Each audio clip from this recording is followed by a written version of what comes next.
मोठ्या बातमीनं वांद्रे रेल्वे स्थानकाजवळील अतिक्रमण हटाव कारवाईचा आजचा तिसरा दिवस आहे। दुसऱ्या दिवशी म्हणजे काल या कारवाई दरम्यान स्थानिक नागरिकांनी हिंसक पद्धतीने हल्ला केला आणि त्यावेळी पोलिसांनी जमावाला पांगवण्यासाठी लाठीचार्ज सुद्धा केला।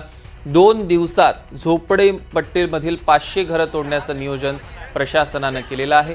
मात्र उर्वरित घरांवर आजही तोडक कारवाई होणार असून तणाव आणखी वाढण्याची शक्यता आहे। दरम्यान दगडफेक करणाऱ्या 10 जणांना अटक करण्यात आली आहे। 7 पोलीस आणि 6 आंदोलक यावेळी जखमी झालेले आहेत।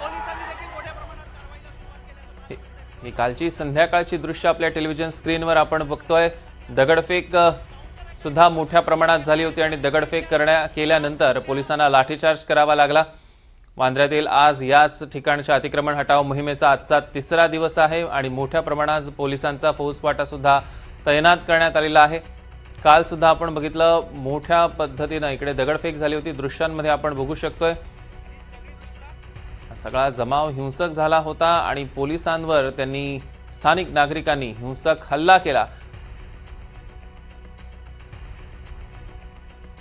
या संदर्भातले अधिकचे अपडेट्स आपण घेणार आहोत। जुई जाधव आपल्या प्रतिनिधी आपल्या सोबत जोडले गेलेत। जुई, आज या कारवाईचा तिसरा दिवस, अर्थात तणाव असणारच आहे। सध्याचे काय लेटेस्ट अपडेट्स आहेत, काय परिस्थिती आहे तिथे? सौरभ, आज ह्या तोडकामाची जी कारवाई आहे त्याचा तिसरा दिवस आहे आणि माझ्या मागे तू पाहतोयस की ही जी सर्व अनधिकृत झोपडपट्टी आहे ती आज देखील तोडली जाणार आहे। आज ह्या तोडक कारवाईचा तिसरा दिवस असल्यामुळे अधिक पोलीस बंदोबस्त तैनात करण्यात आला आहे। कारण का काल इथे एक हिंसक वळण ह्या संपूर्ण शांततापूर्ण कारवाईला मिळालं।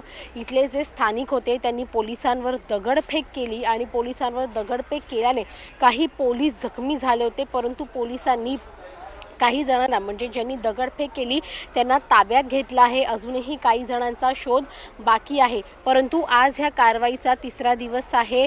500 झोपडपट्ट्या तोडण्याचं काम हाती घेतलं आहे। मात्र केवळ 100 झोपडपट्ट्या अशा आहेत ज्यांच्याकडे कागदपत्र आहेत आणि त्या झोपडपट्ट्या तोडल्या जाणार नाहीत, परंतु या ज्या 500 झोपडपट्ट्या आहेत त्या तोडल्या जात आहेत आणि त्यासाठी पुढचे 2 दिवस अजून ही जी कारवाई आहे ती चालणार आहे। एकीकडे आपण पाहतोय की आज एका तासाभरामध्ये म्हणजेच 10 वाजल्यापासून पुन्हा एकदा या कारवाईला सुरुवात होणार आहे। मात्र त्याआधी पोलीस देखील आपला जो इथे बंदोबस्त आहे तो तैनात करणार आहेत। कारण का अशा काल ज्या पद्धतीने पोलिसांवर दगडफेक झाली ती वेळ पुन्हा एकदा येऊ नये यासाठी आता पोलीस खबरदारी घेत आहेत आणि त्यामुळे थोड्याच वेळामध्ये इथे पोलिसांचा कडेकोट बंदोबस्त आपल्याला पाहायला मिळणार आहे आणि त्यानंतर 10 वाजल्यापासून पुन्हा एकदा इथे ही जी तोडक कारवाई आहे त्या तोडक कारवाईला सुरुवात होणार आहे। सौरभ, जुई, या सगळ्यावर आपल्या माध्यमातून आमचं लक्ष असणारच आहे। तुर्तास धन्यवाद।